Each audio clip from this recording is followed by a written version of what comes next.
नमस्कार प्यारे साथियों, आपका स्वागत है हमारे यूट्यूब चैनल में। और देखिए साथियों, जैसा कि आपको पता है, हम आपके लिए डीएलएड फर्स्ट सेमेस्टर का मैथ करा रहे हैं, जिसमें आज आपका एक नया चैप्टर स्टार्ट होने वाला है और चैप्टर का नाम है आपका रेखागणित। ठीक है, इस रेखागणित के चैप्टर में आप क्या क्या सीखने वाले हैं, इसके बारे में पूरी आपको डिटेल में इंफॉर्मेशन दी जाएगी। और उसी के साथ साथ पहले मैं आपको यहाँ पे जो कॉन्सेप्ट हैं उनको स्टार्ट करने जा रहा हूँ। इसके बाद आपके इसके क्वेश्चंस कराए जाएंगे। तो अगर आपने पहले के वीडियोस नहीं देखे हैं, अगर चैप्टर नंबर 9, 8, 7 कोई भी आपका ऐसा चैप्टर रहा है जिसके आपने वीडियोस नहीं देखे हैं, तो आप जा करके देख सकते हैं। उसके लिए मैंने एक डेडिकेटेड प्लेलिस्ट बना दी है डीएलएड फर्स्ट सेमेस्टर के नाम से, तो आप जा करके उसको चेक कर सकते हैं। ठीक है, तो चलिए साथियों, वीडियो को स्टार्ट करते हैं। अगर आप चैनल पर नए हैं तो चैनल को सब्सक्राइब कर लीजिएगा। इस वीडियो को जरूर से लाइक कर दीजिएगा, क्योंकि अगर आप वीडियो को लाइक कर देते हैं तो यूट्यूब इस वीडियो को ज़्यादा से ज़्यादा लोगों के पास भेज देता है। ठीक है, चलिए साथियों, वीडियो को स्टार्ट करते हैं। तो देखिए साथियों, यहाँ पर आपका चैप्टर नंबर 10 है और चैप्टर नंबर 10 में आपके जो टॉपिक्स हैं वो क्या क्या हैं देख लिए। पहले हम तल के बारे में जानेंगे, तलखंड क्या होता है। ठीक है, इसी के साथ साथ बिंदु क्या होता है, इसके बारे में जानकारी मिलेगी आपको। रेखा वक्र क्या होता है, रेखाखंड क्या होता है, किरण क्या होती है, कोण की संकल्पना क्या होती है, ये हम टॉपिक्स यहाँ पे कवर करने जा रहे हैं। ठीक है, तो चलिए पहले हम देख लेते हैं इन्होंने किस तरीके से जो कॉन्सेप्ट हैं उनको समझाया हुआ है और मैं इसमें आपकी क्या सहायता कर सकता हूँ। ठीक है, देखिए तल एवं तलखंड। तो तल क्या होता है, तलखंड क्या होता है, इसके बारे में बात करेंगे। जैसे कि हम जानते हैं कि प्रत्येक वस्तु कोई ना कोई स्थान घेरती है। ठीक है, वस्तु का वह भाग जो उसके बाहर स्वरूप का निर्धारण करता है, यानी जो आपका बाहर से उसका जो शेप दिखता है किसी भी चीज का, उससे हम छूकर उसकी आकृति का बोध करते हैं। यानी उसे हम जब छूते हैं तो पता चलता है कि ये क्या है, उसका हम बोध करते हैं। उस वस्तु का तल कहलाती है, क्या कहलाती है, उसका सरफेस कहलाती है। जैसे कि मान लीजिए कि आपने एक बॉल पकड़ ली, तो बॉल को आप पकड़ लोगे दोनों हाथों से, मान लो पूरा कवर कर लिया, जो बाहर का आपको उसका आकार दिख रहा है वही सरफेस है, यानी वही आपका क्या है, एक तल है। कुछ वस्तुओं का तल तो समतल होता है, समतल का मतलब प्लेन हो गया। जैसे कि मान लो कि आपने कोई टेबल देखी हो, टेबल का पूरा जो सरफेस होता है वो प्लेन होता है। ठीक है, ऐसे आपने जो आप जिस घर में रहते हो, जिसमें आपके कमरे बने हुए, उसमें आप नीचे का फर्श देखोगे तो एकदम समतल होगा, प्लेन होगा। छत का देखिएगा तो छत का एकदम प्लेन होगा। तो इस तरीके से आप देखेंगे तो प्लेन सरफेस होता है, इसी को हम तल बोलते हैं। ठीक है, आप देखिए यहाँ पे क्या गया, पुस्तक। जैसे आप पुस्तक देखते हो, पुस्तक का एकदम ऊपर वाला जो आपका कवर है उसको देखिएगा, वो प्लेन होता है। मेज प्लेन होती है। कमरे का फर्श बता दिया आपका प्लेन होता है। श्यामपट देख लो, जो आपका ब्लैक बोर्ड होता है, आपने देखा होगा, वो पूरा प्लेन होता है। आदि जैसी वस्तुएं क्या है, एक समतल हैं, और कुछ वस्तुएं समतल नहीं होती हैं। जैसे कि आप अगर गेंद देखोगे तो गेंद का जो पूरा मतलब आप बाहर का जो आवरण है उसका, वो आप पूरा धरती पे एक साथ नहीं लिटा सकते। ठीक है, वो आधा हवा में रहता है और थोड़ा सा उसका जो केंद्र होता है, केंद्र बिंदु आपको उसका धरती पे दिखेगा। ठीक है, जो केंद्र पे डटा होता है, थोड़ा सा जो आपका आकार होता है वो यहाँ पे नीचे धरती पे होता है। जैसे अंडा देख लो, तो अंडा भी आप देख सकते हो, अंडा का आपने शेप देखा होगा। तो ये प्लेन नहीं है। ठीक है, अब चलिए अब देखते हैं ये जो तलखंड क्या होता है। अभी हमने तल के बारे में जान लिया, अब हम तलखंड के बारे में जानेंगे। ठीक है, तो तलखंड क्या होता है इसके बारे में जानकारी लेते हैं। देखिए, तो तलखंड में देखेंगे यहाँ पे तल, जैसे ये प्लेन है, कोई चीज प्लेन है, और तलखंड तो उसी का छोटा सा खंड, उसी का छोटा सा पार्ट है। यानी कोई हम इसमें से पार्ट निकाल लें तो वही तलखंड कहलाएगा। क्या होता है, खंड का मतलब होता है उसका पार्ट। किसी भी तल के खंड यानी हिस्से को तलखंड कहते हैं। क्या कहते हैं, तलखंड कहते हैं। ठीक है, तो वो हो जाएगा उसका क्या, सरफेस हो गया। सरफेस में से थोड़ा सा खंड निकाल लिया जाए तो उसे हम तलखंड बोलते हैं। ठीक है, तो चलिए साथियों, अब हम देखते हैं यहाँ पे आगे। तो यहाँ पे क्या लिखा हुआ है, रेखा गणित में तीन मौलिक संकल्पनाएं होती हैं। कौन कौन सी तीन मौलिक संकल्पनाएं होती हैं, तो पहला पॉइंट आपका, यानी जिसे बिंदु बोलते हैं, और दूसरी आपकी लाइन, जिसे रेखा बोलते हैं हिंदी में, और समतल यानी प्लेन। ठीक है, जिसे हम क्या बोलते हैं, प्लेन बोलते हैं, समतल बोलते हैं। अभी आपको सर बता दिया मैंने, प्लेन क्या होता है, समतल क्या होता है। ठीक है, अब यहाँ पे देखेंगे तो इनके बारे में कॉन्सेप्ट आपको बताए जा रहे हैं, किस तरीके से इनको हम समझ सकते हैं कि बिंदु क्या होता है, रेखा क्या होती है, समतल क्या होता है, इसके बारे में आपको आगे समझाया जा रहा है। ठीक है, तो चलिए देखते हैं क्या क्या लिखा हुआ है। देखिए यहाँ पे लिखा हुआ है ये तीनों ही अपरिभाषित हैं। कैसे हैं? अनडिफाइंड टर्म्स हैं, यानी इन्हें परिभाषित सही तरीके से, अच्छी तरीके से नहीं किया गया है, अनडिफाइंड है ये। किंतु उदाहरणों की सहायता से हम इन संकल्पनाओं को भी समझ सकते हैं। अगर हम एग्जाम्पल्स लेते हैं उसके हिसाब से हम इनको भी समझ सकते हैं। जैसे कागज के एक पन्ने पर बारीक पेंसिल द्वारा, यानी एक कागज का पन्ना ले लो, पेज ले लो, उस पर एक बारीक पेंसिल द्वारा बनाया गया सूक्ष्म चिन्ह, यानी छोटे से छोटा चिन्ह, जैसे मान लो इस तरीके से मैंने पॉइंट रख दिया, तो अब इसका कितना आकार छोटा हो सकता है? आकार जैसे मान लो मैंने इतना छोटा कर दिया, ठीक है, इसमें इस तरीके से रख दिया, तो ये आकार छोटा हो गया। तो जितना भी छोटा आप कर पाओ, ठीक है, जितना भी छोटा कर पाओ, तो पेंसिल द्वारा लगाया गया सूक्ष्म रेखा गणित बिंदु, यानी ये जो बिंदु पॉइंट मैंने बताया इस तरीके से, जितना भी सूक्ष्म लगा पाओ, से बहुत मिलता जुलता होता है। किससे? पॉइंट से, यानी बिंदु से मिलता जुलता होता है ये वाला, ये इसे हम बिंदु बोल सकते हैं। जिसकी बारीक पेंसिल होगी उतना ही ये बारीक आपका बिंदु भी बन जाएगा। ठीक है, उतना ही उसके अनुरूप, उससे अधिक अनुरूप बोला जाएगा उसके। ठीक है, तो आप इस तरीके से लगाते हो तो जैसे आप पॉइंट बोल सकते हो। ठीक है, और इसमें जितना बारीक लगा सकते हो, आप कितना बारीक कर सकते हो भाई, तो थोड़ा बहुत तो आपको जब आप किसी का पॉइंट रखोगे तो पॉइंट से ये चीज़ तो पता चलेगी ना, जैसे ये पॉइंट दिखना तो चाहिए ही ना थोड़ा, तो ये पॉइंट हो गया। ठीक है, आगे देखिए लिखा हुआ है इसी के बारे में, कॉपी के एक पृष्ठ पर बारीक पेंसिल और रूलर द्वारा, एक बारीक पेंसिल ले लो और उसमें एक रूलर ले लो, जिसे पैमाना बोलते हैं, खींची गई रेखा द्वारा ज्यामिति सरल स्ट्रेट लाइन का एक मिलता जुलता उदाहरण है। किस तरीके से? मान लो एक स्केल रख ली और इस पे स्केल पे इस तरीके से पेंसिल चला दी, तो वो स्ट्रेट जाएगी। मैं तो देखो यहाँ पेंसिल रख के बना नहीं रहा हूँ, तो आपकी इस तरीके से स्ट्रेट लाइन बोलेंगे। क्या बोलेंगे? स्ट्रेट लाइन, यानी कि आपकी सरल रेखा बोलेंगे। संक्षिप्त में हम सरल रेखा पर केवल रेखा शब्द का प्रयोग करते हैं। ठीक है, सरल रेखा पर रेखा शब्द का प्रयोग कर देते हैं, इसलिए हमें ये सरल रेखा होती है। वैसे ये क्या होती है? सरल रेखा। इसे हम रेखा शब्द से भी डिनोट कर देते हैं, केवल हम रेखा इसे बोल देते हैं। ठीक है, अब देखिएगा, ज्यामिति की रेखा दोनों ओर अंततः तक जा सकती है। ठीक है, तो जो रेखा होती है वो दोनों साइड में आपकी बढ़ सकती है। तो देखो इस तरीके से जैसे रेखा बनाया, रेखा पर ये जो एरो के साइन होते हैं यही बताते हैं कि हम इसे दोनों साइड में एक्सटेंड कर सकते हैं। इधर भी हम बढ़ा सकते हैं इसको और इधर भी हम बढ़ा सकते हैं, जितना मेरा मन करता है उतना हम इधर भी बढ़ा सकते हैं। ठीक है, तो ये याद रखिएगा। ठीक है, इधर भी हम इसे एक्सटेंड कर सकते हैं।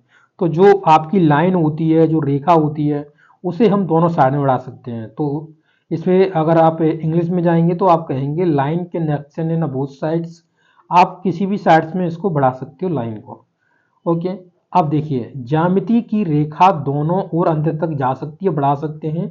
इस बात का महत्व दिखाने के लिए कि उत्तर पुस्तिका या ब्लैक बोर्ड पर खींची गई रेखा दोनों सिरों पर एक संकेत बना देते हैं, संकेत बता दिया, इस तरीके से एरो बना देते हैं ताकि इससे पता चल जाए कि ये दोनों साइड में बढ़ रही है।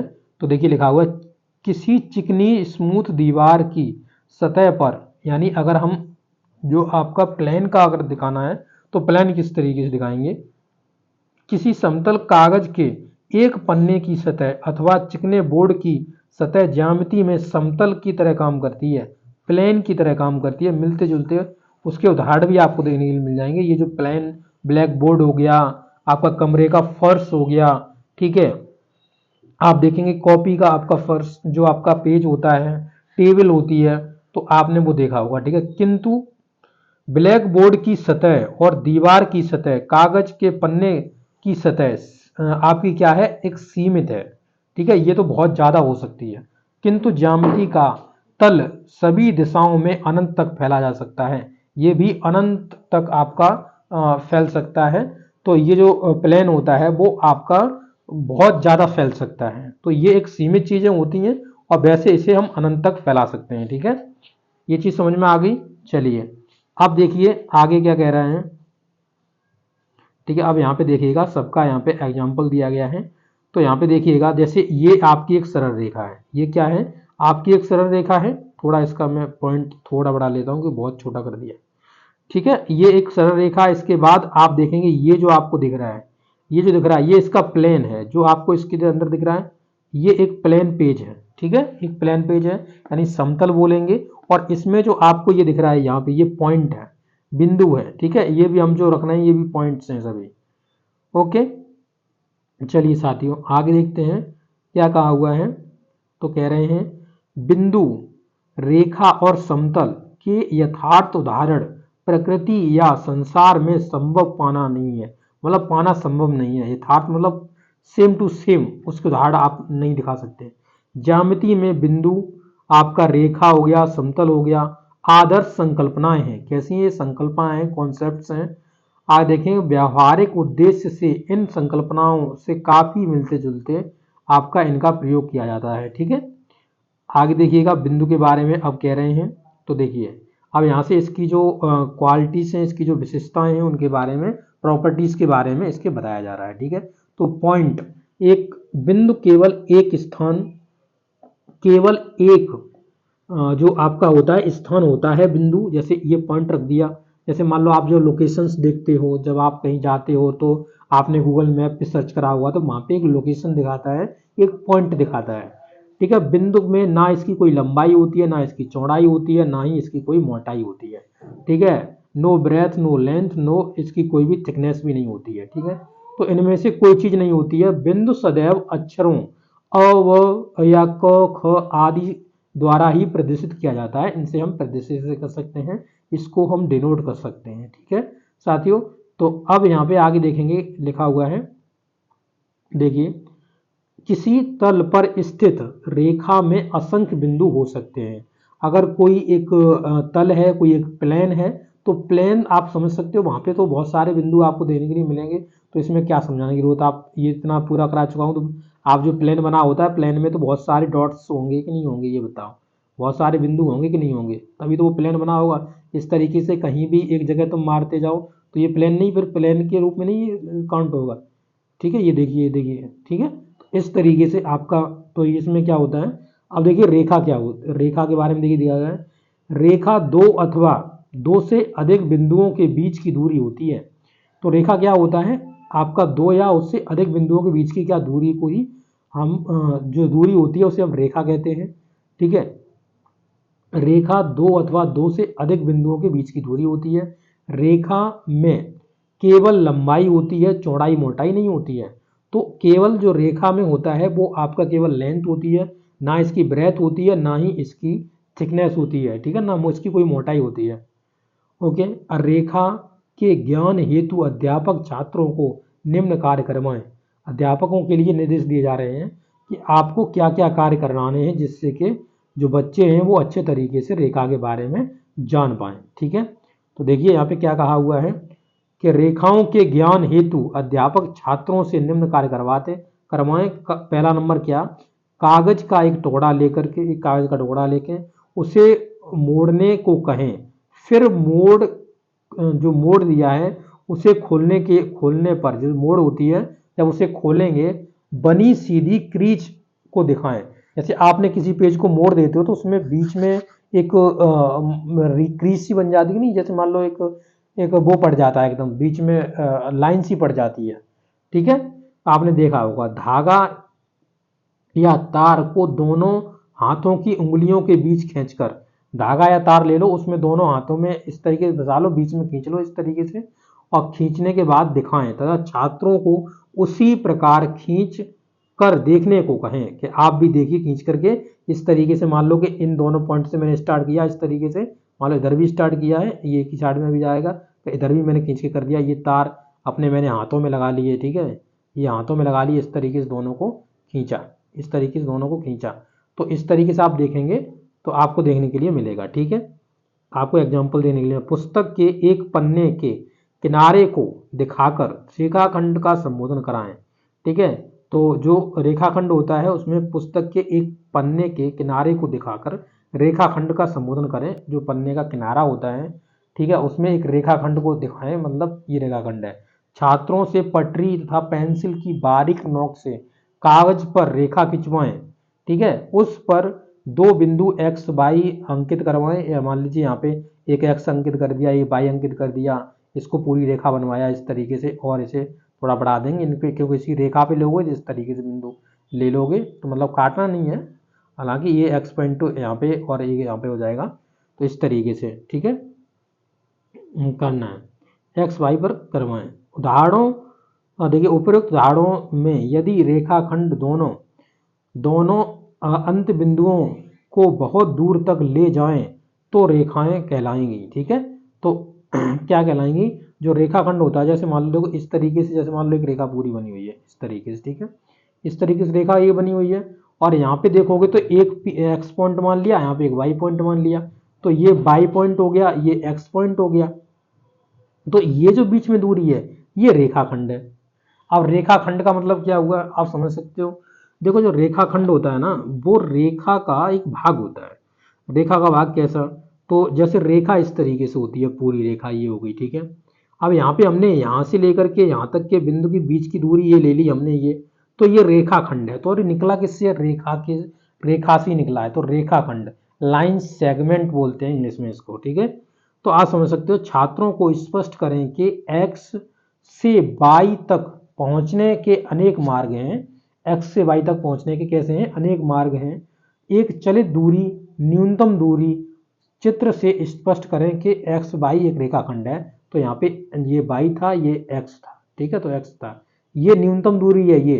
अब जा तो आप इस तरीके से भी सकते हो, जा तो आप इस तरीके से भी सकते हो, इधर इधर घूमते रहो इधर, फिर लास्ट में चले जाओ तो भी है, बट यहाँ पे जो जो आपकी रेखाखंड की जो दूरी है वो मिनिमम ही होती है, तो मिनिमम दूरी आपकी है, और वो आपका यहाँ पे किसी भी रेखा का बीच में से कोई भाग काट लेना, ये हो गया, तो ये रेखाखंड कहलाता है, ठीक है। रेखाखंड के प्रकार, टाइप्स में अगले वीडियो में कराऊंगा, क्योंकि वीडियो बहुत लंबा हो जाएगा, मुझे लग रहा है काफ़ी लंबा हो चुका है, तो आगे मैं अगले वीडियो में इसके टाइप्स कराऊंगा, ओके। तो आपको वीडियो कैसा लगा, अच्छा लगा तो जरूर अपने दोस्तों के साथ शेयर करिएगा दोस्तों।